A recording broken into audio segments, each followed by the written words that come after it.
All right. So I'm sitting here with the Serbans. Say hey, Serbans. Hey, What's hey. up? How's it going? What's up? Looks like you guys are at the church today. What's up with that? Yeah, we're doing a like a citywide drop-off site that's benefiting the Fresno Rescue Mission, World Impact, and Every Neighborhood Partnership. So we're here every Monday, Wednesday, Friday from 1 to 6. So here we are. Yeah. Yeah, bring your stuff, people. If you got Yes. stuff to give, check out what you can give on the website. It's not just your old rundown stuff. We want to give things that are useful, but Patrick's helped head up that effort. We're really proud of him and our church for trying to make an impact in this community during this time in a meaningful way. But don't worry, guys, they're gloved up, masked up. They're trying to be safe. And Jen is his wife, so they can be in close proximity whenever they want. He's already contaminated. Yeah, you guys, you got him a long time ago. So tell us about your family, ages, where they go to school, whatnot. Yeah, so we have a 15-year-old, Michaela, who's in your ministry. She's a freshman at Design Science. And then Madeline is 12. She's in the middle school ministry. She goes to Baird Middle School. And then Archer is 10, and he is in 5th grade at Baird Middle School as well. That's awesome. So, yeah, that's just that. Yeah, and Design Science is a charter school at Fresno City, right? Yeah. Yeah, so when she's done, she'll have 2 years of college done at the end of her high school time. So. Whoa, that's insane. That's so awesome. Yeah. Smart girl, that Michaela. She's a hard worker. Yeah, and she won. Yeah, she's smart. She won a trivia question. So Yeah. I don't make it on our Instagram live. So I don't make them easy, you know.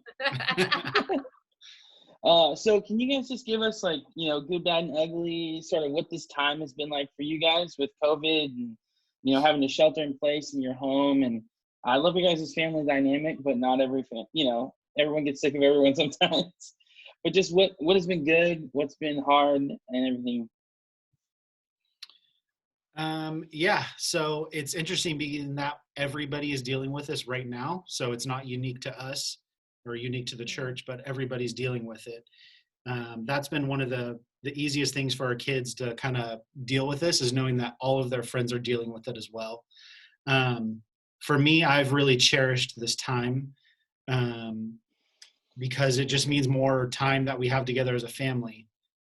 Our schedule is so packed, which is not unique to us. Everybody has a packed schedule, but every single night we're doing multiple things, whether it's at church or with sports. And so for our calendar to be absolutely cleared off, it's been nice to just spend time with each other. So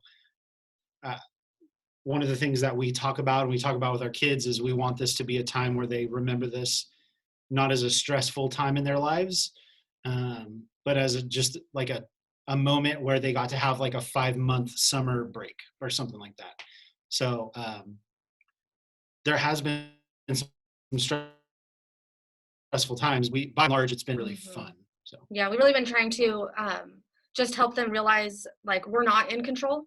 And sometimes when you're busy, you start thinking like, okay, I have a plan. This is what we're going to do. I know what to expect. And we lose sight of, God's really in control always. And but I think this has kind of brought it back to like, oh, we're really not in control of this stuff. So we've really been intentional trying to remind them, you don't have to worry or spin over what's coming or what might happen, because we don't have any control over it. So let's trust the Lord and trust him that he's going to provide for us wherever we are, in whatever circumstances we are in. And that, if we trust in him, then we don't have to be like trying to anticipate what's coming, because he already knows what's coming. He knew all this is not a surprise to him that this is happening. So just trying to lift that pressure off of them a little bit of like, it's okay. This isn't going to be perfect. And we don't have to try and like grab the reins and make it go the way we think it should. Yeah, and I just realized I forgot to tell everyone that Patrick, what is your role at the well? Yeah, I'm the facilities director. So I have the opportunity to lead our department. And what we do is help set up and tear down everything at all of the locations all week long. So it's an amazing job. And we love to support all the ministries and your ministry as well. Yeah, I call you guys like ninja pastors. You know, you guys are like kind of, you know, behind the scenes, but you guys get a ton of time with people and volunteers, and just, you know, the way that you guys minister is so important to our congregation, even through just time setting things up, fixing things, painting, whatever it is. I really appreciate your crew. And I worked with Patrick, you know, in the later years of my college and first year of marriage. We were facilities managers together at the well. And Yeah. you know, I took a break. He just kept going. He likes the well, I guess, more than I do. Yeah, I knew, I'm sure I've said this before, but I knew when we worked together as facility guys that you would be a pastor. And so it's great to see what you've done with your life and allowed the Lord to lead you, you know, away and from the well staff and then back here. And so really appreciative of your leadership. So thank you. Yeah, it's been cool. I feel like you and I have some of like the longest running friendship or work relationship at the well too. Mm-hmm. So why don't you just describe for me sort of like how you feel like your kids have, and you don't need to expose anybody, but just in general, like what has been their reaction to all this? Well, I think in the beginning, um, there was some stress because one of our kids specifically, the distance learning thing is really hard on her, and and especially for subjects that aren't easy in the first place, to not have an instructor there to walk you through it and give you feedback. And she's also not the person, even in class, to raise hands and ask questions. Like, she'll come and talk to the teacher later. So then she's even less likely to raise her hand in a Zoom meeting, right? Yeah. And so that was really hard for a while. So we had to have several conversations about just what the actual expectation is, and that this is not a normal thing. You know, the way that grades and things are going to be handled is not normal. So there's like really trying to influence or emphasize that there's going to be so much grace, and to like allow her to just accept that and kind of lift some of the pressure. The other two kids, I think it's been an easier transition because they're way more comfortable just loafing around, you know, and like they kind of are used to just going where we go and doing what we do, and then they find their ways to kind of relax in their own time. So like for our one, it's been a little harder for her to kind of settle, but she's getting there. And then as she started to settle, then she's starting to realize like, oh no, I really do value all this time that I get with people that I complain about at other times, you know. Whereas the other two kids they're pretty comfortable just hanging out with us. So that's kind of nice too. I would say the balance has been trying to go from, we need to be faithful to what your teachers are asking of you, but also realizing like we're not teachers and this is not school. Yeah. Like you know, maybe if they get a bunch, you know, like 10 assignments, like maybe you're not going to do all of them because grades don't matter, which is weird. But like, let's try to be as faithful as we can. Let's learn what we can learn, and everybody's going to be in the same boat. So it's just a tough balance. Yeah. So. Yeah, I think it's important to remember that everybody's in the same boat. That's a good perspective. Yeah. I think so. Describe those conversations. So I think a lot of people are like, you know, people are saying like, oh, you know, now we're homeschooling, but this is not. I talked to a homeschool family, and they're like, what people are having to do is not homeschooling. Like, she was telling me like, I've been trained in this, I have studied this, and my kids have rhythms. Like, people have it way harder than I do right now because this is normal life. Well, you have professional working families who are trying to teach their kids subjects that they haven't thought about in 30 years or something, you know?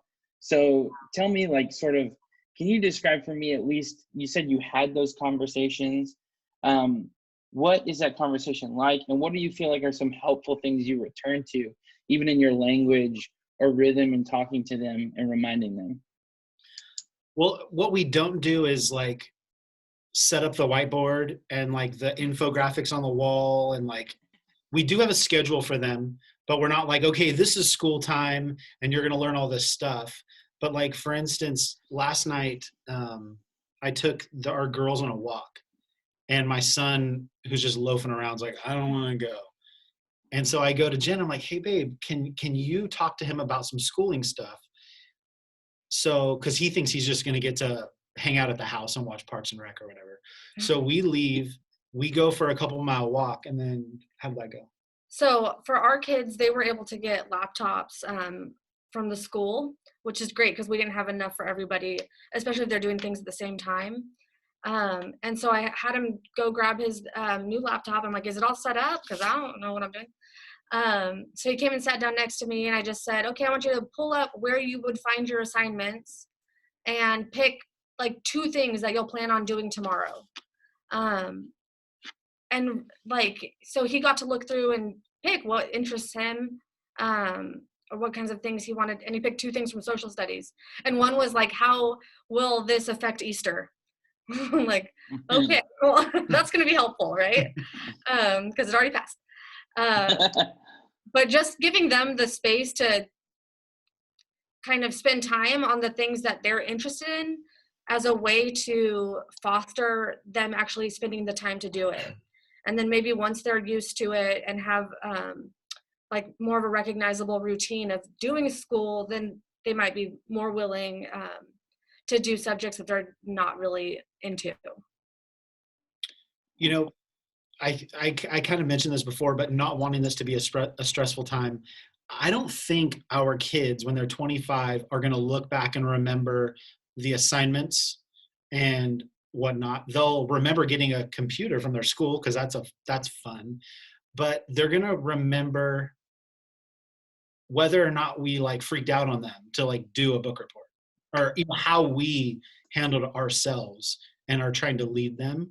And so Archer's not going to necessarily remember the assignment about the assignment from yesterday, but he's going to remember the fact that the conversation went well. And who knows, next week I might pop off on them and get a little angry. They're going to remember that, and that's what I'm trying to avoid. I'm trying to lead them in a way where they see more of a calm, steady presence. So that's the goal. I think a lot of that, the way that we, especially in the last few years, I would say like last 4 or 5 years, have kind of shifted gears, especially being such young parents. We had our first daughter when we were 20 and had no idea what we were doing for a long time, and just faked it and did it real bad. And so like in trying to do it perfectly when we were younger, obviously you make mistakes anyways, but then you're just really hard on yourself when you figure out like, oh, I shouldn't have done it that way. So at some point we started kind of the refrain of like, perfection is not reality. So we're just going to do what fits us, what works for us, and kind of go with that. And ultimately, yeah, there's going to be areas that we figure out, oh, we dropped the ball, we're going to have to apologize. We tell the kids it's going to be the other way around too. You're going to figure out ways that you're going to have to come back and apologize to us, for things that you've done. So let's just be kind to each other in the process, and not expect the kids to reach this standard that isn't really a reality for most people, and actually accept who they are and what their gifts and strengths are, and not expect them to excel at being professional students. Because honestly, when they go to school, they're told every single minute of their day where to be, what to do, where to sit, who to talk to, when to talk, all this stuff. And at home, that's just not going to happen. So we can't expect them to, on their own, behave and get like conform to that kind of schedule if it's not the same thing, you know. So just kind of trying to just give so much grace of, this is not normal for any of us. We've never done this before. Let's do our best with what we have. And by that, not our best in like success, but our best in the way that we manage ourselves and our reactions and how we treat each other. Yeah. I had a mentor of mine say that one of the best things you can do for your kids is guard them away from comparison and towards their best. Yeah. And he said that a lot of people hear that and they think, oh, you're letting your kid off or you're not pushing them. And he's like, no, I push my kid every day, but to be their best, not Sally or Jerry's best, not what your principal even thinks is best, because he is a wise man, but he's still got to, you know, commit these quotas and get all this funding. And he wants you to do, you know, A++ every time, but not every kid is A++ every time. And so I've always remembered that, and it's affected me a lot, even in the way I minister to teens, and feeling that there's crushing expectations, not only from school, but also from home at times. So that's a good word from you. I appreciate that. Describe for me, like, sort of your, did you have something else to say? Yeah, another thing I think is really important as parents, and in the church, I think there's such great value in testimony and people telling their story of where they were before Christ and how they stumbled along through life, you know, spiritually dead, and then coming to Christ and what that meant and what we were rescued from and purposed for. And so we don't hide the ways that we've failed personally from our kids. Obviously like age appropriate, but we let them know, like, hey, I messed up here. I said something I shouldn't have said. I wasn't nice to daddy in front of you, and that wasn't okay. Or in the past, you know, I was disrespectful to my parents. I didn't listen to them, and this is how it played out, the consequences, and that added distance between me and my relationship with the Lord. But I think that's another level of it, is just being open with our kids about like, we all fall, you know, and we all are lacking something that, and that's okay. Like, it's okay to talk about what we need and where we're lacking, because like God is faithful to come in and fill those places that we're weak. And he brings people around us that will support us in those places too. So I think sometimes we start kind of walking on our own and not like grabbing the reins. That again, you know, it's like it's not accepting God's guidance and help in our situations, because we're gonna take the reins. But in giving testimony is letting our kids know, like, it's okay if you're not perfect. It's not a real thing. We all need the Lord. And I always tell them, like, grown-ups are just like, they're just teenagers that are faking it. Like, we're all just doing this for the first time. None of us have been grown up before. Some of us are better than others at it. Part of this too is we've been given the gift of being able to go through regeneration. So we're in it right now, which has got to be kind of crazy for our kids, because we're in like steps 9 and 10.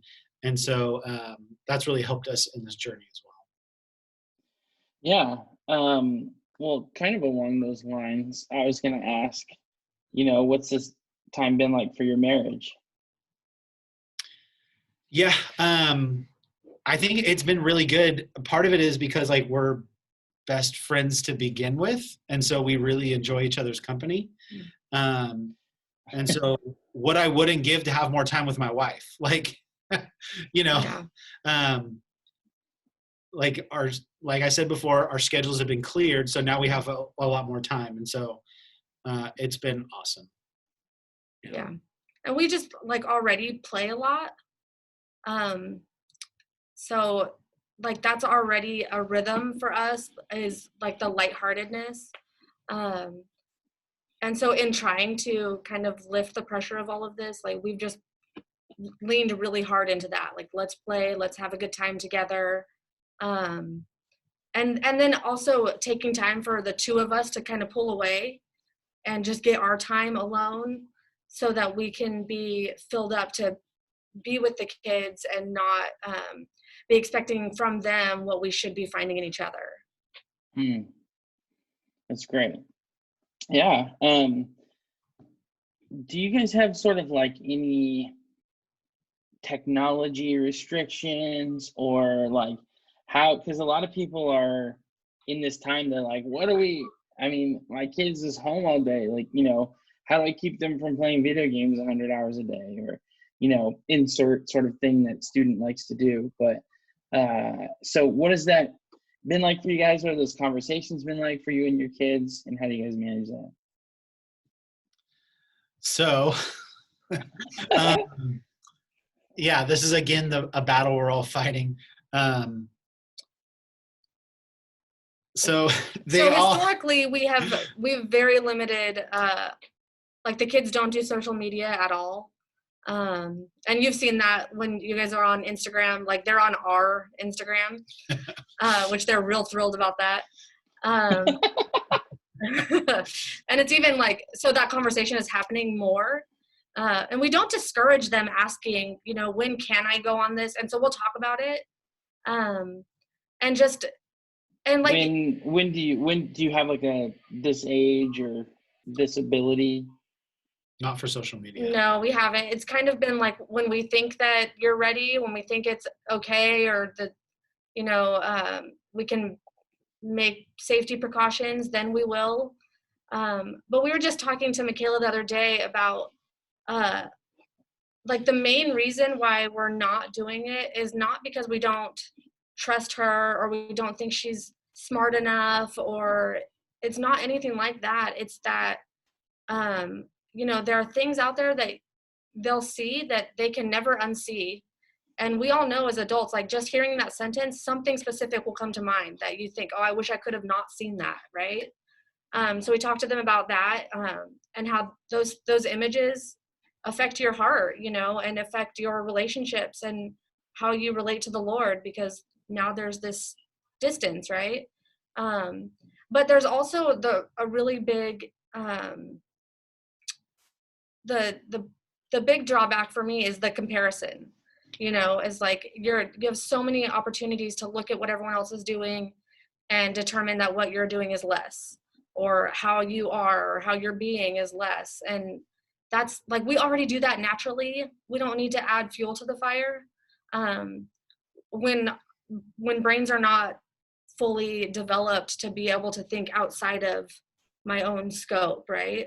So like, I know being a teenager, everything that I saw and interpreted, not everything, but a lot of things came back to, what does this mean about me and about who I am? And so we just really want to protect them from that as much as we can. It's going to happen, but if we can keep them from having more opportunities to compare without oversight almost, we want to do that. And then just to protect them from people say things online that they won't say to your face, and there are things that people say that sticks with you, so if we can keep that limited too, like just for a little bit longer, the cost of you being socially awkward is worth it. Yeah. Well, how about like other forms of media? It's been tough because, with Jen, she works Monday through Friday, and then I'm here at the church Monday, Wednesday, Friday. And so, they have access to the TV and whatnot. And then they also have their computers, which they're supposed to be doing schoolwork on. But the way we've been doing stuff is just trying to ask them, like, hey, what are you working on right now? Because we know they're going to go back and forth between games and schoolwork. And if we don't ask them, they're just going to stay on the games and not go back to schoolwork. So just been trying to like have the communication with them of like, what are you working on right now? How's it going on that project? The other thing is, when we start winding down at night, at whatever time, like if I'm cooking dinner, and I'll just be like, all right, let's just close it all down. Like, and of course they throw up like mild objections. It's like, dude, you've been watching TV all day, or you've been on your computer, even if it's for a class thing. But now's the time where we don't need to have some sort of media in front of our face. One of the things we had in the schedule, which they haven't been doing every day, but we had in the schedule where they were going through a study on Right Now Media, which is a platform that the Well provides access to. So they were going through a study with Francis Chan. And so that's something that we've kind of let slip. And so we need to get them back on. But we figured if they're going to be with media in front of them, it may as well be, something that honors the Lord at some point. Yeah. Well, along the same lines, I mean, we've talked to other families too about how they do spiritual formation as a family. And what's interesting is from one family to the next is very different. And so how about for you guys? I mean, what does that look like from, even just accountability, or, like we do this as a family or whatever. So, one of the goals that I had always had, but was never really realistic for us, is like everybody read through the scripture every week or whatever, like a Bible study type thing. It just didn't end up being realistic for us. But one of the things I realized is I don't want to make them do it every week. I want them to choose to do it. And so what I'll do sometimes after Jen goes to work and I'll just be sitting reading, is whoever's kind of like milling around, that's when I'll say like, hey, why don't you get your Bible out and let's read this scripture together? Like, what if I'm in, especially when I get to like Psalms and Proverbs, where it's a little more, it's easier for the kids to comprehend. I'm like, hey, I'm in, Psalm whatever today. Why don't you jump in and read it and we'll talk about it together. But I don't make it like a habit, which has its negatives, but also one of the positives is it doesn't burn them out on it. It doesn't, like, I'm not forcing them to do it all the time. So that's one way. The other thing also is, we're here at church every weekend. Not right now, though. Well, not right now, but the world's not on just lockdown. You guys. We just come and run the aisles. Yeah. Yeah. But we're going to church together, and the kids are the kids go to Tuesday and Wednesday nights, and so that's been great. And also the girls, they have amazing life groups. Mm-hmm.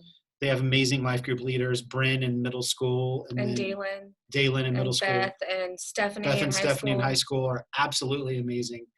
And so both of our girls have had to kind of wade their way through that and actually switch to life groups, which I guess we're probably not supposed to say. But no, it's great. I mean, the girls made the choice themselves. They had great leaders in their other groups too, and they just like through whatever circumstances, the girls made the decision to change groups to a group that fit better. We call that providence. Yeah, and the amazing thing is both times, like, we're still good friends with their original leaders. Like, our leaders are stellar. We are so incredibly blessed. Just such amazing life group leaders, and obviously that comes from the leadership of you guys, setting the tone of how you work with the kids and stuff. And so that's been really nice to have the kids have other adults that don't report to us to reach out to for support, and just to have that contact with. Growing up, we didn't have what they have. Like, mm-hmm. I didn't have someone. I don't think most adults have what they have here. Yeah, like I mean, it's really something special. Yeah, like, our kids need to have someone in their life who's not their parents, mm-hmm. to be able to talk to. And also another thing, for parents, it's good that we are in communication with our kids' life group leaders. They don't like tell us everything, but it's good to be able to check in with them and to know them when we walk by them at church. Mm-hmm. They know who we are, and we're able to like text with them or whatever. And then we go to them for support too. Like, hey, we're dealing with this thing at home. Is there anything, you have any ideas on stuff that you've seen with them? And then they'll bounce ideas off of us. And then sometimes they'll say, well, if it's okay with you, I'll have the conversation, which is so amazing to have that kind of support from their life group leaders. You know, they're so invested in the kids' lives. Yeah, it's great. I mean, it's kind of why I do what I do. Mm-hmm. That's cool to hear. Well, how do you guys as a family have fun together, typically? Do you guys have like something you like doing regularly? Or? Yeah, we listen to a lot of music together. Like different like Broadway stuff, and so, or different Christian rap, two very different things. And so we're able to just like put on. Besides Hamilton. Yeah. No, that's exactly exactly. What I was talking about. And so we're able to like sing and have a lot of fun together. But we also have like a closet full of games. And so that's been something that Jen's really built over the years, is like just a big like arsenal of games that we're able to play. Whether like back in the day, remember we used to go to people's houses and hang out with people? So we like bring games and whatnot, but we just go into our front yard now and just play like code names and phase 10 and just whatever. Or we have some one-on-one or two-player games. So like Jen grabbed Maddie and they were playing this tilt game, and me and Archer were playing Labyrinth together. Like being able to play as a group or play as just four of us or one-on-one has been really key. So yeah, board games is probably the big thing for us. And then Patrick's the designated wrestler. Yeah. So I don't know what the signal is, but they have a signal to like it's going down, and so they all like tag in to just go after him, and then they'll wrestle for like an hour. And sometimes when the kids are stressed, we'll just start throwing blows, and it helps them like get out that energy while also like actually hitting me. So that's good. I'm not down for that. Well, Mom just sips iced tea on the side. I have to leave the room. Get them. Opinions and. Oh man. Well, hey, it's been a pleasure hanging with you guys. Encouraged by talking to you. I hope that those who watch are as well. Thanks for hanging with me. Yeah, thank you. Appreciate the time. Yeah.